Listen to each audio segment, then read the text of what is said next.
Good morning, students. Welcome all of you to 11th Standard English class. Hope all of you are fine at home. In this video, we are going to learn Unit 5, Prose, Convocation Address by Dr. Arignar Annadurai. First, we'll see about the author. Dr.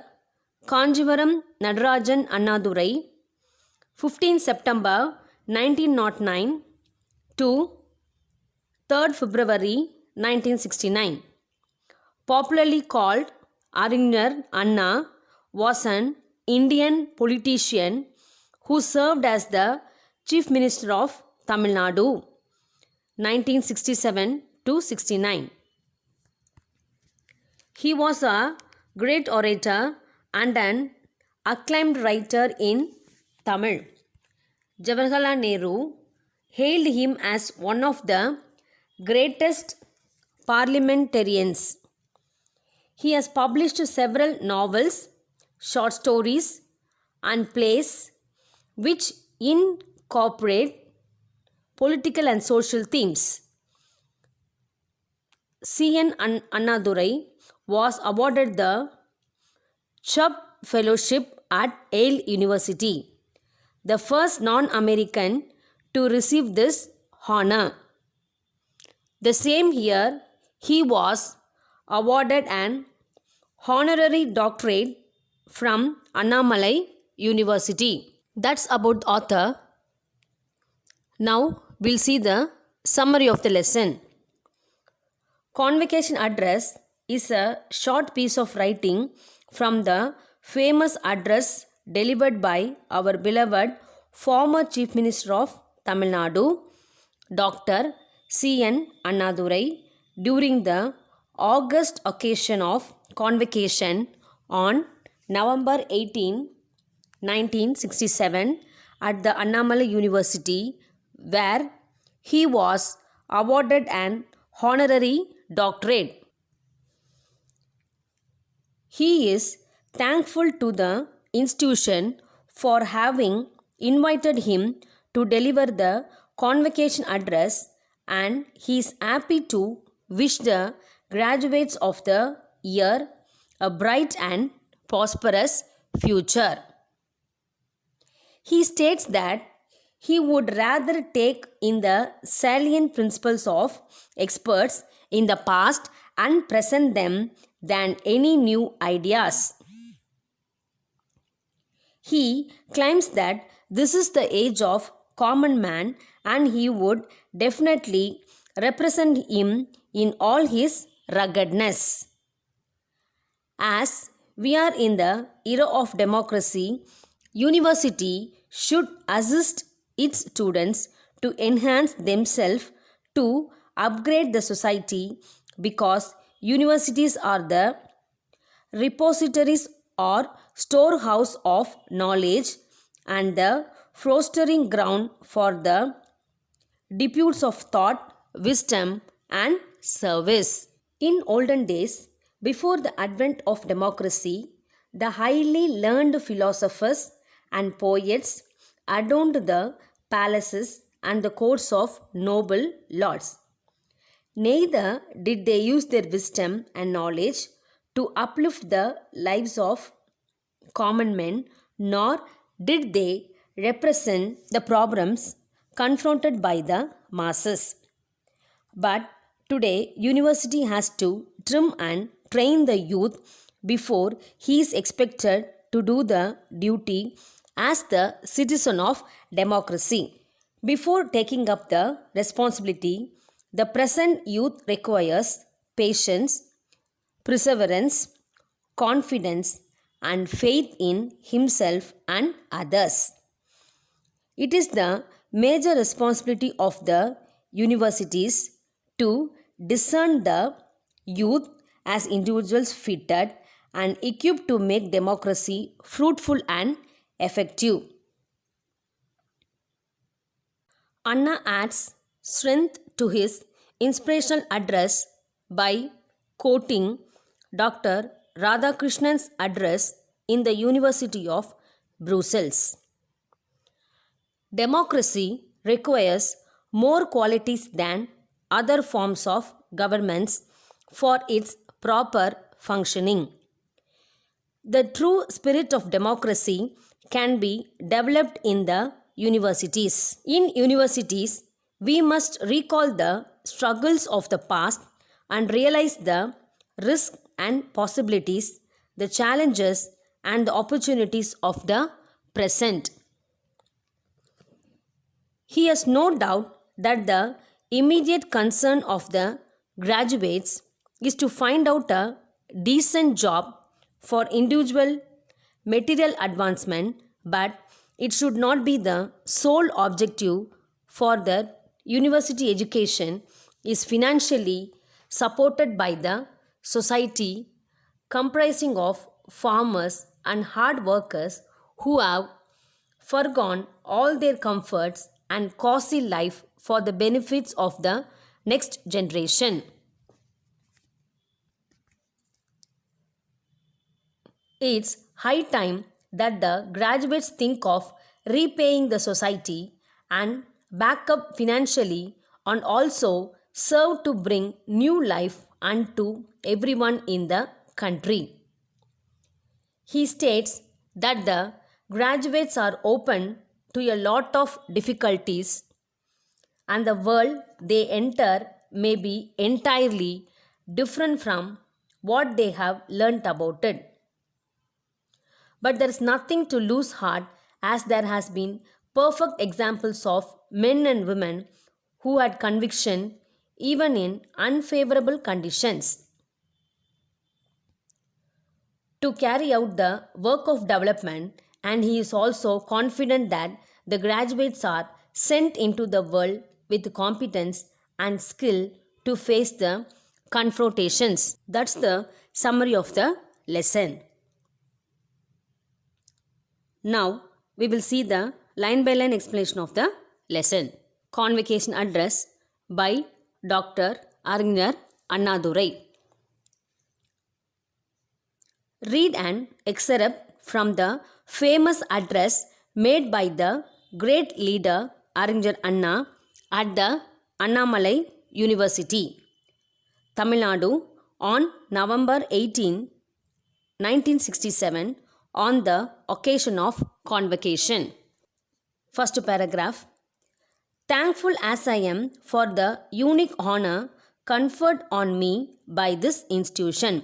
The meaning of conferred is granted a title.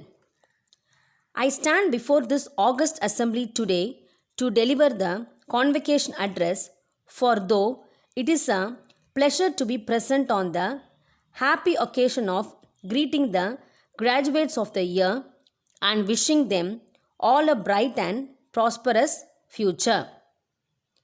It is not an easy task to place appropriate guidelines before them. Explanation for this paragraph.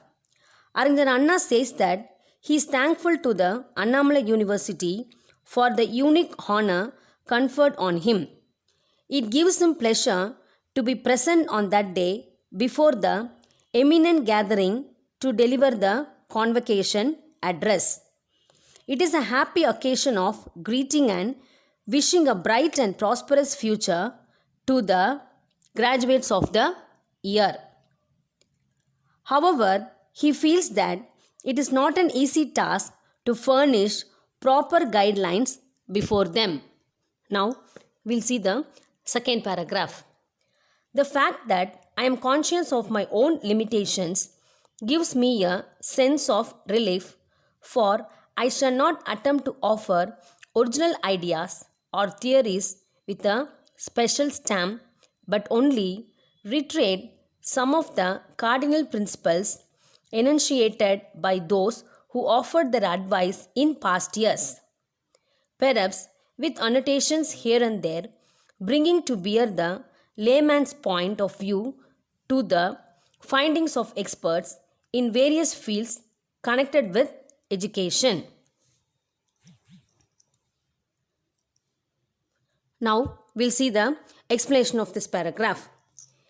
He accepts that he is aware of his own limitations. It gives him a sense of relief because He will not attempt to offer any original ideas or theories to the outgoing students. But instead of that, he will give some of the fundamental principles declared by the people who used to offer their advice in past years. He wishes to tell about the findings of experts in the fields of education, of course, with annotations. Now we'll see the third paragraph.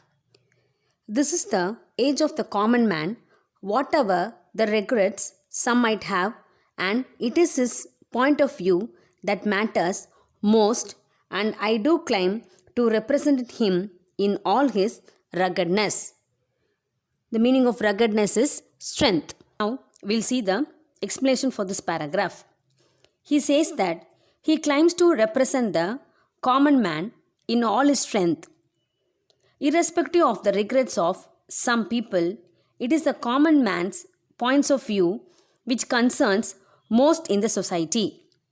The reason is well known that this is the age of the common man.